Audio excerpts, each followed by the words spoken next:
Hello everyone in YouTube land. Welcome back to my channel. I hope you have a fantastic Friday.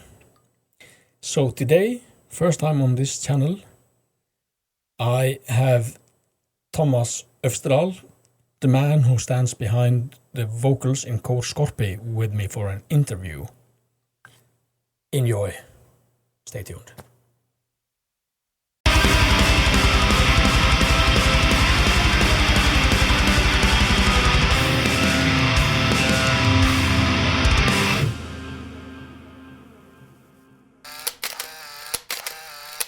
Yes, welcome back. As you can see, I got Thomas from Cor Scorpi with me today. The first ever interview on this channel. So, yeah. Hello, Thomas. How are you? Hello. I'm good, thanks. How are you? I'm feeling good. Got my coffee and stuff, and yeah, I'm ready to go. All right, let's do it. So, yeah, you have started on your summer vacation. I have. Not going anywhere until next week, but kind of just starting to slow down into summer mode. Although the weather isn't all that good. Yeah.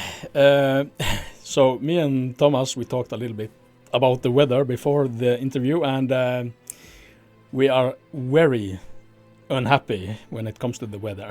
So it's July and it's around 12 degrees, so yeah, but whatever, it is what it is. So we can't control the weather, so yeah. So I have prepared some questions for you, and yeah, I think we will just dive right into it. Yeah. So, Thomas, the first metal band you ever heard? Yeah, I think that the first metal band that I ever really listened to or sort of got me was Iron Maiden. I borrowed a cassette, and I think it was The Number of the Beast. Yeah. Somewhere in the late 80s, I think, when I was around 7 or 8. And I think I listened to it on my Walkman. I listened to it until it fell apart. Yeah. It was like the super... I've been listening to some rock and different kinds of music. I was coming from a family that was interested in music. Okay, I see. But not really to a religious level, but that came later for my part. But I think listening to Iron Maiden and seeing the cover art, everything was really different from everything else that we listened to. So it made an impression. Yeah. I don't think that Iron Maiden is one of my favorite bands today, but I think they started something within me, I think. Yeah, I think that's common with a lot of us. Iron Maiden was one of my first bands too, and of course Metallica. You know, it's the regular or the usual story when it comes to first metal band you heard.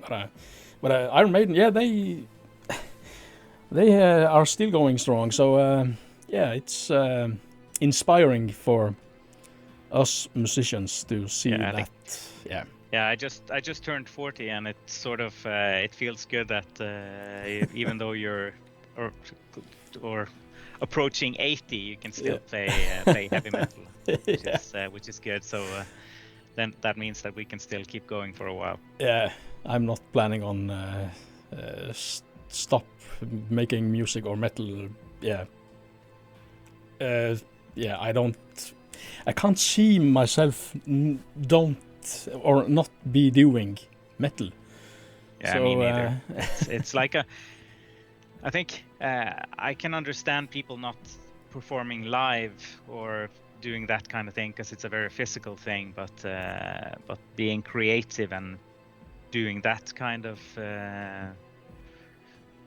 process, I think I could never stop doing that. And also the mindset and the sound, I think you can do that no matter how old you are. Yeah, I totally agree. It's a lifestyle. Yeah. And yeah. Okay, so then we got. I have written down something here, so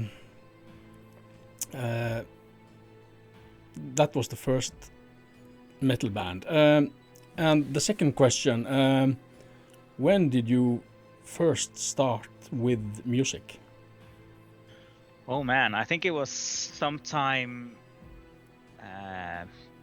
during what we call lower secondary school, or ungdomsskolen, when we Yes. were around 15, I think 14, 15 years old. We had a music teacher who put us together in groups and let us use like a rehearsal room, and we got to play around with some instruments.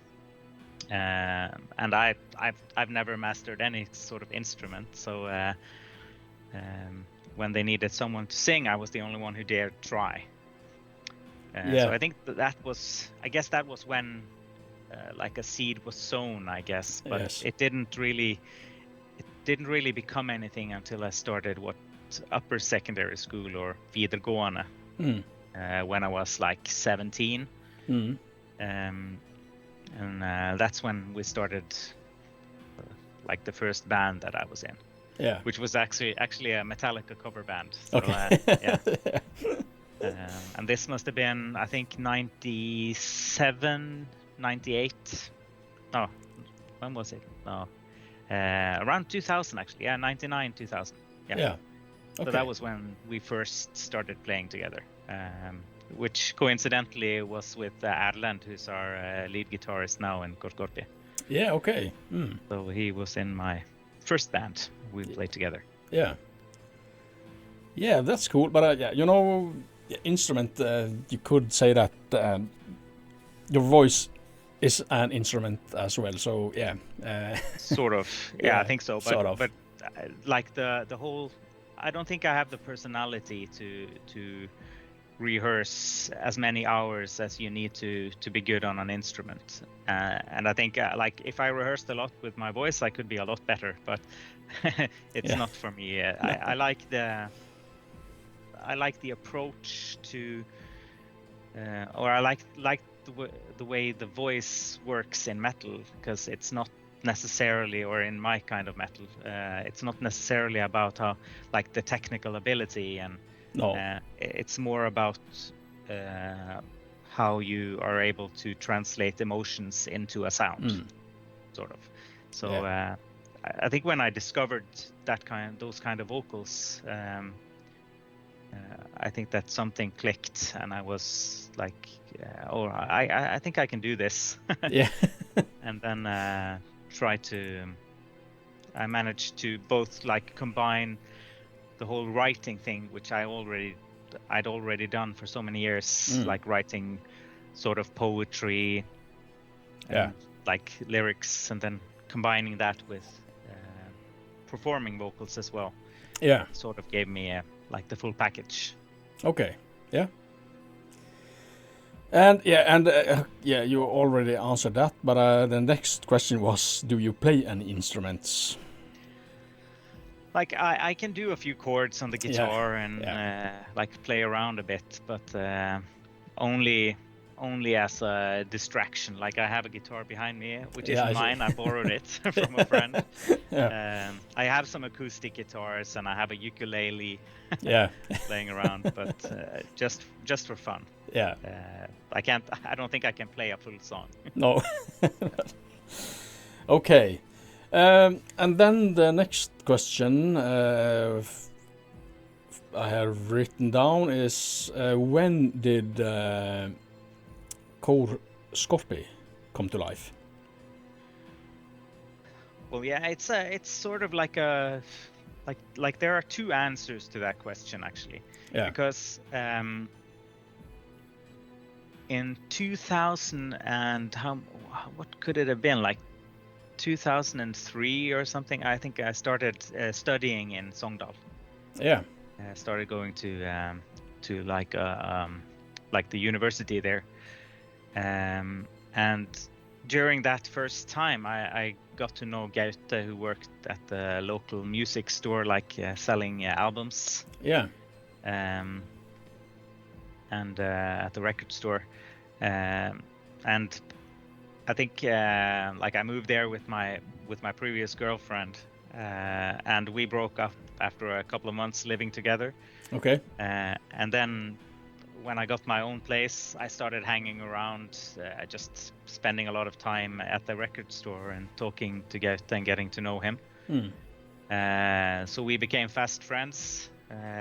We really clicked when it came to like music taste, and I think also a lot of life philosophy, views on things. I think we agreed a lot on, or at least we saw eye to eye. We understood each other really well. Yeah. And he was playing in Vindir at the time, and he had some music lying around that he had been composing over the last few years, but it didn't really fit into Vindir directly, and he wasn't one of the composers in Vindir. No. So he hadn't really done anything with it. So we decided to, as we got to know each other, and I like I said earlier, I could play some guitar. Yeah. Like I knew a couple of power chords, and I could read some tablature. So basically, he wanted to try some riffs out, like what would it sound like on guitar, because he had made it all on like keyboards. On keyboards, yeah. Everything was composed.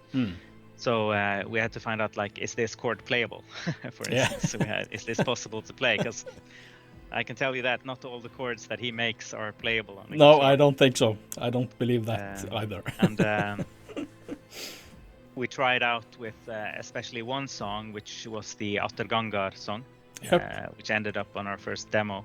Amazing song, by the way. Yeah, I think it's really great. And we felt that there was something there. Yeah. So that was like the start where we got together, and like we had a really good musical chemistry and creative chemistry, I think. And then 2004 when Talia died, the singer of Vindir, that sort of it was like a massive tragedy, because I was a huge fan. Yeah. Like both before and after, of course. So that sort of everything came to a sort of standstill for a while. Yeah. And Vindir wasn't going to continue without him. And some of the guys in Vindir, they started Feigd pretty soon after. And I think that pretty soon after we found that we'd love to keep playing. We have some songs lying around. Let's see what we can do with these songs. And then we started like getting guys together. And we looked among old friends. We got Rune, who plays the rhythm guitar from Hafslo. Ingionni plays the bass, who's actually a guitarist, but he agreed to play the bass. And then we got Stian, who now plays in Feigd, who's a fantastic lead guitar player. Yeah, amazing. Of course, from Vindir and all that. And then we talked a bit with Jørn, who also plays in Feigd and played in Vindir. And we had some songs. We tried to fit it all together, and then we recorded a demo. Yeah, I remember that demo. Yeah, amazing. It was like I think it was like an intensely creative period where like the songs were basically there. We did some adjustments with things, like the Attergangar song got a new intro, which Stian was very involved in, like recreating that intro. And everything happened really fast when we actually got things going, at least compared to how things are now. And it's sort of like the demo came out. We like pretty early Photoshop work where we put together a cover, printed it, and sent out some demos, and I guess that's where things started. Yeah. Okay. Yeah. And yeah, that's a lot of things happened. It was a huge blow to the community, or at least the Sognametal community. Yeah. When Talia passed away, and but at the same time, it also brought out a few different bands at the time. Cor Scorpi, Feigd, and there was some, and Feigd, Mistur, so it kind of brought out a lot of good music, I would say. Yeah, I think a lot of those bands would probably have happened in some way or another anyway. Yeah. But I think that when Vinder ended, it sort of sped up the process for the other bands, because some of the guys in that band were quite important in the other bands, like how they came to be. But of course, I'm glad something came out of it that was also good. Positive. But of course, it was it was the worst tragedy to happen in the. I would say the music scene in this part of the country. It was terrible. Yeah, it's one of the worst blows, if you ask me. Vinder, there's no one else on this planet that sounds like Vinder. So we lost something when he passed away, for sure. And for sure. The tragedy. Like now, you have a bunch of bands now that I think are very inspired by that sound, and they like are sort of emulating the sound. But I think there is something about the song quality and the whole way of writing songs. That is so unique in Vinder. Like who would think to play that kind of music today, unless they had done it before. I think it's so unique that it's fantastic. Actually. There's one man who could write Vinder songs, and that was Talia, and as simple as that. Because it was like a whole arrangements. Like the arrangements were unique, the melodies were unique. I think also the approach to writing lyrics and arranging lyrics was also very unique. Because the like when you listen to it, you're even though I've listened to it many times, I'm still sort of surprised with some of the choices that made, and even though it's very satisfying music to listen to, because there's always the right choice. Like, so what's going to happen after this part? oh yeah, that's right. That's that part. So, it's so good. It certainly is. Okay, the next question I wanted to ask you, what's the best Cor Scorpi song for you? Is this where I pick my favorite child? Yes, your favorite child. I think or one of the favorite songs. Yeah, I can. Of course, I have some favorites. Some songs that I think, like my favorite song to play live has for a long time been Oskojen Sikt. It's sort of like, I think it's like our magnum opus. I think it's like the biggest sounding song, and also I think a song where we got a lot of things right. It's a super long song. It's like, I think, a second longest or longest song. I can't remember actually. And recording it was fun. playing it live is super fun because it's so dynamic. Yeah, I know. It goes like in all the territories. Like you have the riff, and you have the melodies, and you have a lot of layers. a lot to of put it layers. like that. Yeah. Yeah. And also it's both a challenging and fun song to do the vocals for, because I try some, like there's some range things. I do the deeper growls, and I do the more high pitched screaming, I think. So I think if I were to pick like one song, that would be at least top 3, or top 2 maybe. Yeah. That I think that sounds like a good choice. Yeah, I think so. Yeah.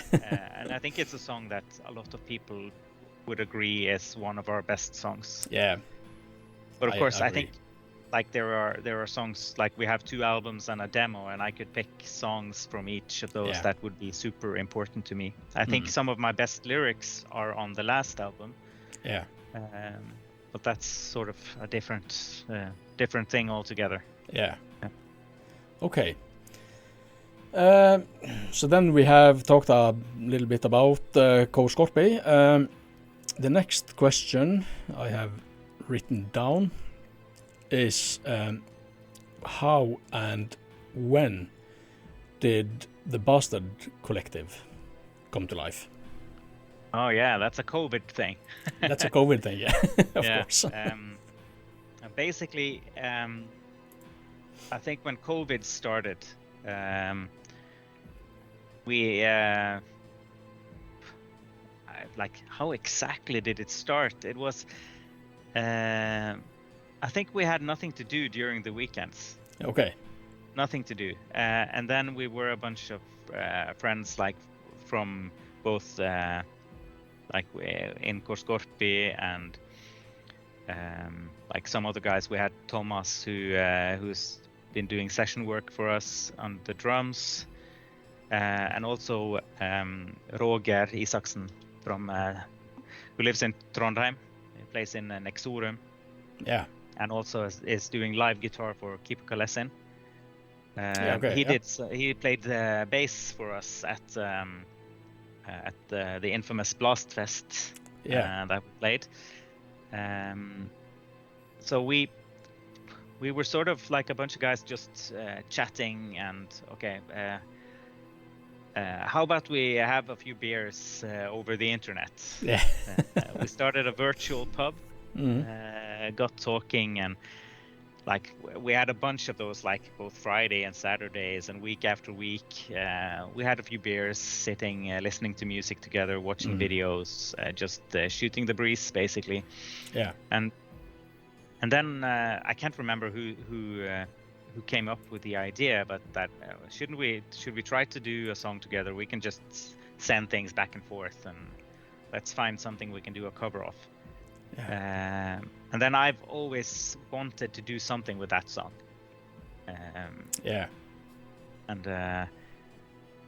when I pitched the idea, I think I can't remember how long it took, but Roger came back, I think like the next day, where he had like the basic frame of the song.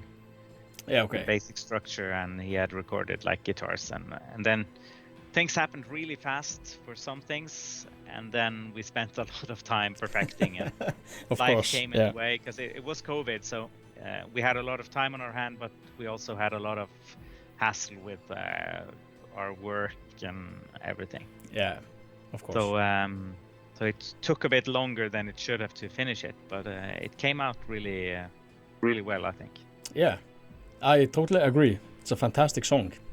Yeah, I've listened a lot to that song. Nick Cave. I haven't been like super into Nick Cave as an artist, but I like some of what he does. Like a lot, actually. But I like his aesthetics. Yeah. The lyrics are great, and I also like the feeling that you get when you listen to it. And it fitted very well with the whole metal sound and the metal. Like a lot of people would say that we butchered it and did it a disservice, like turning it into metal. But for me, that's I hear metal when I hear that song. Because if you are not into metal, you would probably say that. But for us metal musicians, it's a lot of music that you could, how shall I call it, transcribe into metal, if you like, and and it, in my opinion, that should have been a metal song from the start, if you know what I mean. Yeah. I've noticed that there are a bunch of people who've actually made it into some sort of metal song, but I think that we had a different take on it. Yeah. And I think it sounded pretty good. And we got some really good people in on it. Like we were the main crowd was the guys that had the virtual pub going, and then we got my wife to sing on it, and then we got a buddy of Roger to do the clean vocals on it as well. It sounds absolutely great. Yeah, it's fantastic. It's a fantastic song. So if you haven't heard that song, go and do so at once. Yes. Future plans with the Bastard Collective?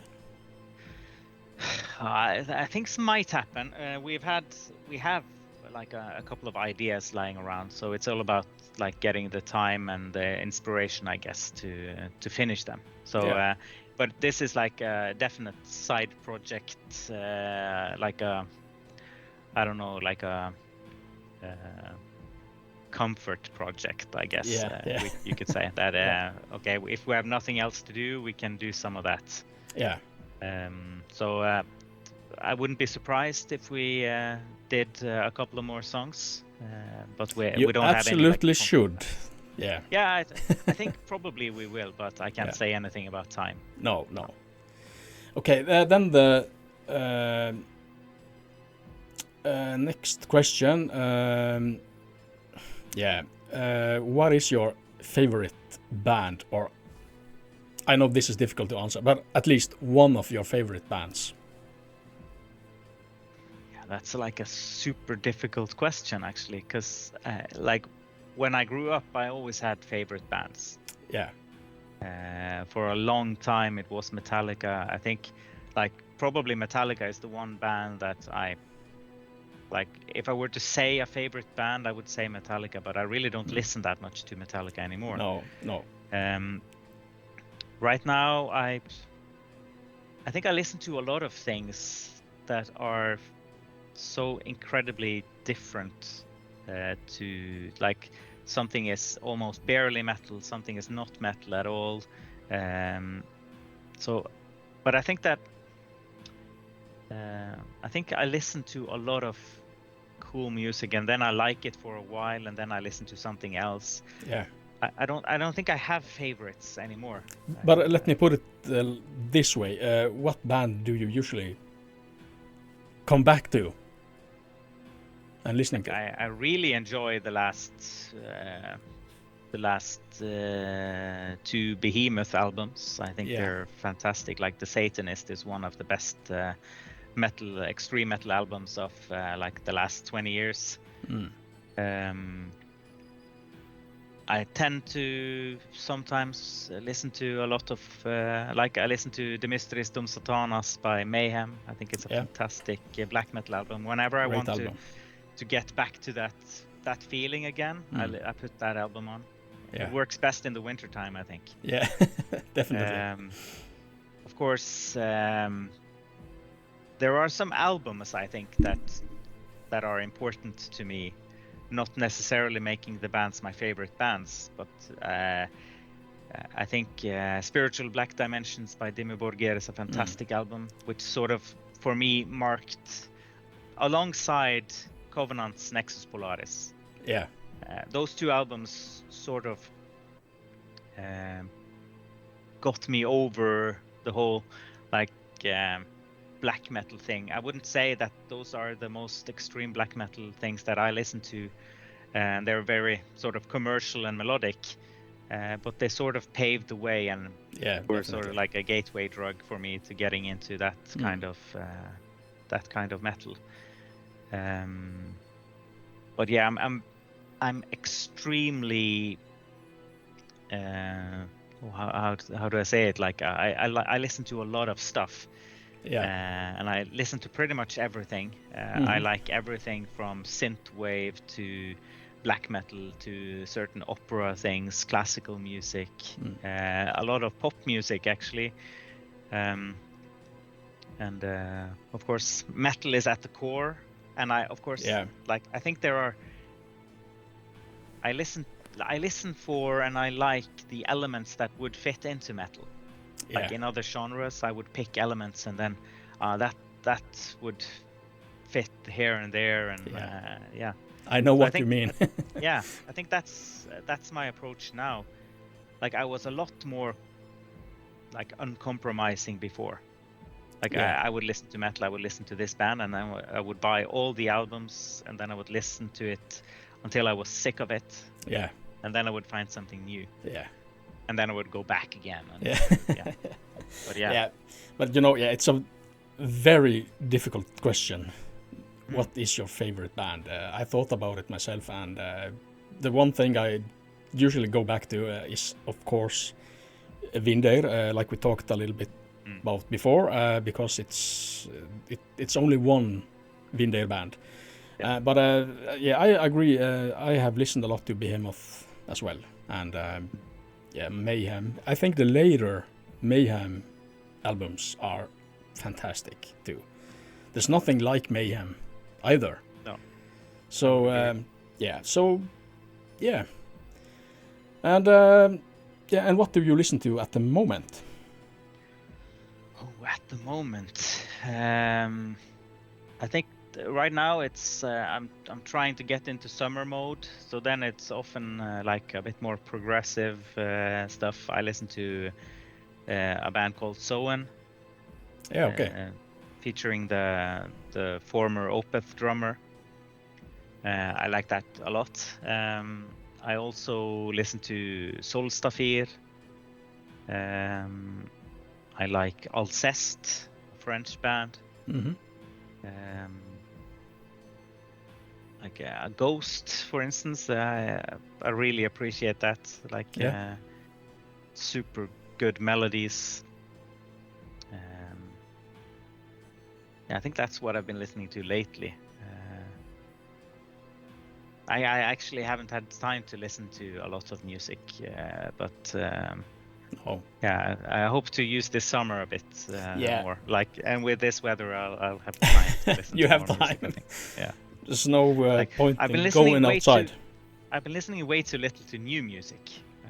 So I think I'm going to try to check out something, some new stuff. Yeah. Sounds like a good plan. Yeah. And especially in this weather, yes. So, yeah. Yeah. Yeah, but then I think I think we have come to the end.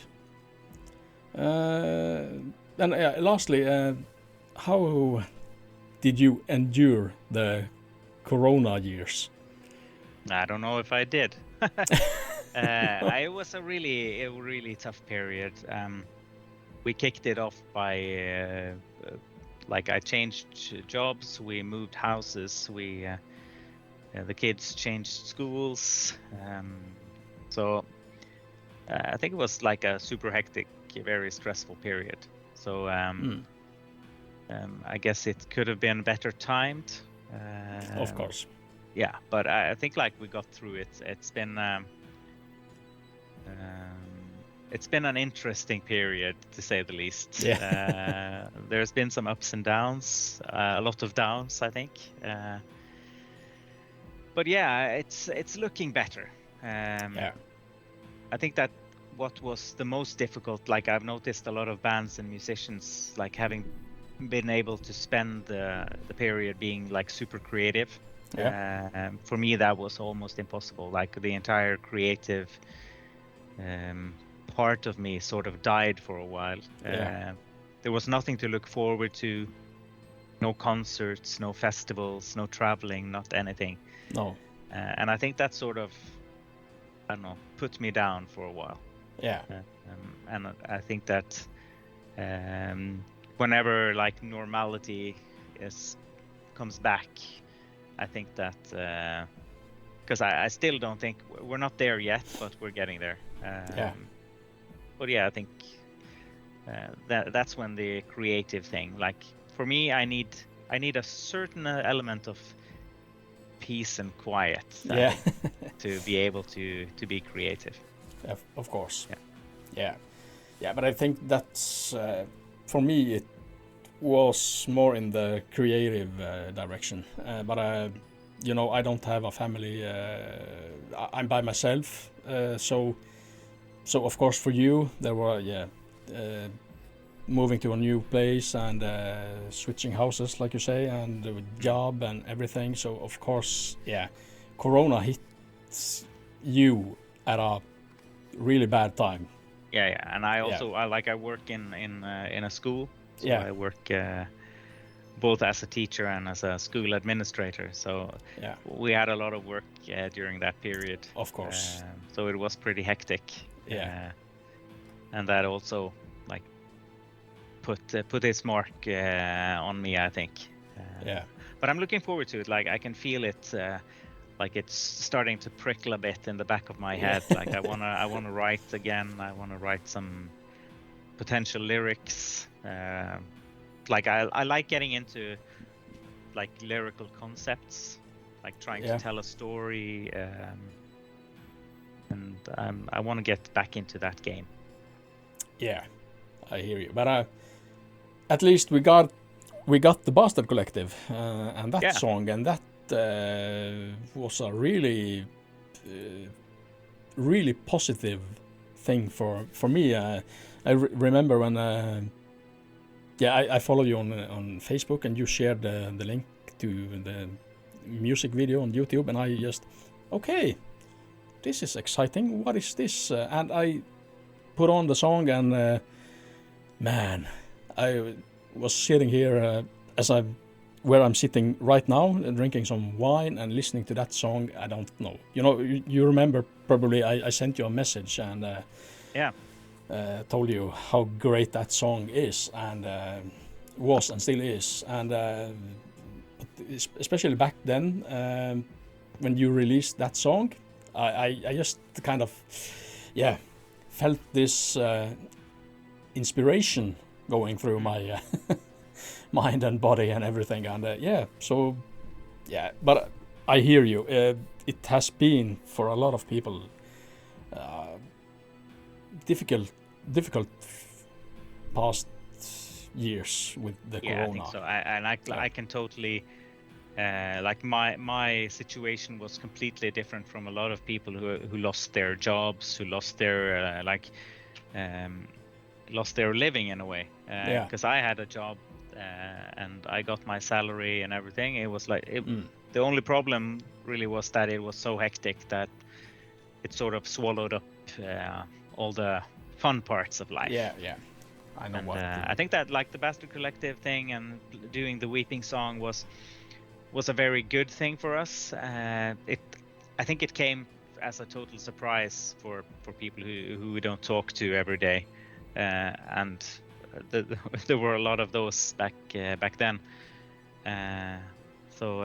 But it was a fun thing to do. Like everyone got to show off a bit, and like we can actually do some cool stuff and like do a different genre, and it was really fun. But I'm excited to hear what you come up with next. And are there any future plans with Cor Scorpi at the moment? It's been quiet for a while there as well. Like now, Gaute has been a bit busy with the 1184 shows that Bride Vindir has been doing. And like we had a rehearsal before Christmas, getting together. Ole is back behind the drums, which is kind of cool. And we'll just wait and see, I think. We'd like to play some more shows because we didn't really get the chance to promote our last album properly. So there are some live things that we'd like to do. We'd love to do some some shows, both festivals and one-off shows. So we'll see what happens. But you know us, we take our time. Yeah. Yes. Yeah, but it takes time. So it's a creative process, and yeah, it takes time. So, but you are a whole band, and yeah. So to get all the troops together and those sort of things ain't easy.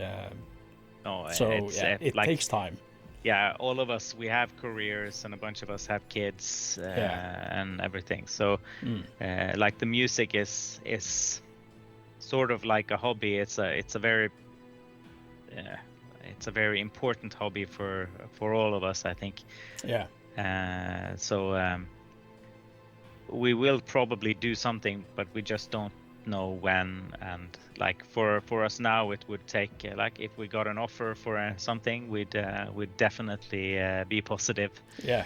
And we'll just see what happens, I think. Yeah, but let's hope it will happen soon.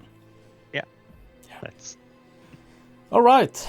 So then we have managed to get through the interview. So yeah, I would just like to say in the end, it was a real pleasure to have you with me on the first interview. So and hopefully it won't be that long before we meet up for a coffee or something. Yeah, I look forward to that. It was a pleasure being and an honor to be the first of your interviews. Yes. I hope to see many more of them. Yeah, me too. Yes. So that's all I had in regards to the interview. So I actually think my camera died. But anyways, I hope to see you next time. And subscribe and like, you know the deal. And yeah, hopefully I will see you next time. So have a great weekend and Friday, everyone.